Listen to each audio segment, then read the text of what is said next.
Sunday story telling time. ఏంటిది? Sunday story telling time. ఏంటితో తెలుసా? సద్బోధ. అందులోనే వివేకి మూర్ఖుడు. ఒక అతను చెప్పుకుందామా? చెప్పుకుందాం.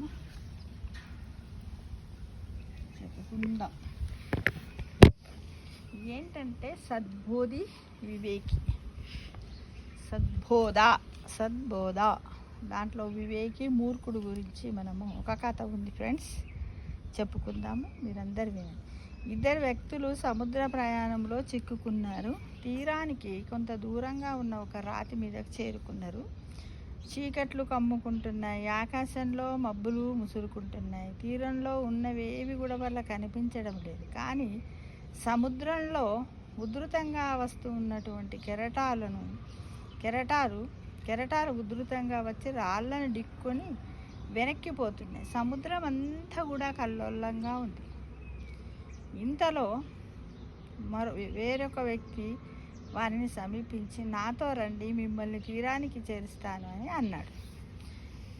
వారిలో వివేకవంతుడైన వ్యక్తి అతనితో వెళ్ళడానికి సిద్ధమయ్యాడు. కానీ మూర్ఖుడైన వ్యక్తి సందేహిస్తూ, ఈ నీళ్ళలోంచి మమ్మల్ని నువ్వు ఎలా బయటకు తీస్తావయ్యా అని ప్రశ్నించాడు.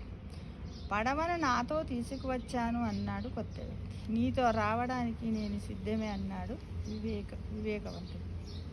లేదు, నేను రాను. బహుశా పడవలో ఏదైనా లోపం ఉండొచ్చుగా, లేదా ఆ మనిషి దోపిడీదారి కావచ్చు అన్నాడు మూర్ఖుడు. తెలివైన మనిషి పడవలో ఎక్కాడు. పడవ నడిపే వ్యక్తి మార్గదర్శకత్వంతో తీరానికి సురక్షితంగా చేరాడు. ఇంతలో సముద్రంలో కెరటాలు ఉవ్వెత్తున ఎగిసిపడ్డాయి. మూర్ఖుడు నీళ్ళలో పడి మునిగిపోయాడు, నీళ్ళలో కొట్టుకొని పోయాడు. అంటే మూర్ఖుని యొక్క మనస్సు ఎలా ఉంటుందంటే, మరి ఎప్పుడు కూడా చెడ్డగానే ఆలోచిస్తాడని చెప్పడానికి ఇదే నిదర్శనం. మనకు ఎన్నో జన్మల తర్వాత మానవ జన్మ అనే వరాన్ని పొందిన జీవుడు ప్రతి ఒక్కరం కూడా వరాన్ని మానవ జన్మ అతి ఉన్నతమైనటువంటిది ఫ్రెండ్స్. సంసారం అనే సముద్రంలో కొట్టుకుపోతూ ఉంటాడు మానవుడు. సురక్షితమైన తీరాన్ని చేరుకోలేక సతమతమవుతూ ఉంటాడు. కాలము అలల్లా ప్రవహిస్తూ ఉంటుంది. జీవితము చరమాంకానికి చేరుకుంటుంది. కంటి చూపు తగ్గిపోతుంది.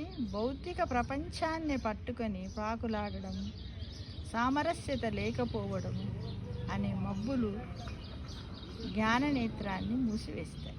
అప్పుడు కలవరపాటుతో ప్రార్థిస్తూ మానవుడు అనిశ్చితి అనే శిల మీద నిలబడి ఉంటాడు. భగవన్నామము లేదా భక్తి అనే పడవలో గురువు అతని దగ్గరకు వస్తాడు అని గమనించండి ఫ్రెండ్స్. తనను అనుసరించి నావని ఎక్కి భవసాగరాన్ని దాటి సురక్షితంగా ఒడ్డుకు చేరుకోవాలని బోధిస్తాడు. వివేకవంతుడైన మనిషి అందుకు తక్షణమే సిద్ధమవుతాడు. కానీ మూర్ఖుడికి 1000 సందేహాలు, 1,00,000 అనుమానాలు, గురువు చిత్తశుద్ధిని, భక్తి ప్రామాణికతను అతను ప్రశ్నిస్తాడు. త్వరలోనే మళ్ళీ మరోసారి అతను సంసారం అనే మహాసముద్రంలో పడిపోతాడు, దానిలో మునిగిపోతాడు.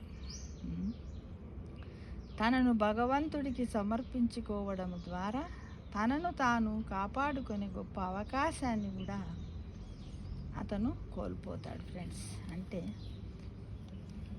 చూడండి, ఈ విధంగా మనకు ఒక సద్బోధ, అంటే వివేకవంతుడు ఎలా ఉంటాడు, మూర్ఖుడు ఎలా ఉంటాడు అనేది మనం ఈ కథ ద్వారా చక్కగా తెలుసుకున్నాం ఫ్రెండ్స్. అంటే జీవితం అనేది ఎన్నో రకాలుగా ఉంటుంది కదా. దాంట్లో మనం ముఖ్యంగా మనం దాన్ని మలుచుకోవాలి, సమయాన్ని మనం వాడుకోవాలి. జీవితం అంటే ఏంటంటే మన సముద్రంలో వచ్చే మన జీవిత సంసార సాగరంలో ఉన్నటువంటి కష్టాలు సుఖాలన్నీ కూడా సముద్రంలోని అలల వంటివని గ్రహించి అవకాశం వచ్చినప్పుడు వదులుకోకూడదు. అది మంచైనా చెడైనా అప్పటిదప్పుడే సమయస్ఫూర్తితో మనము దాన్ని స్వీకరించాలని మెసేజ్ ఇస్తున్నాను. Thank you.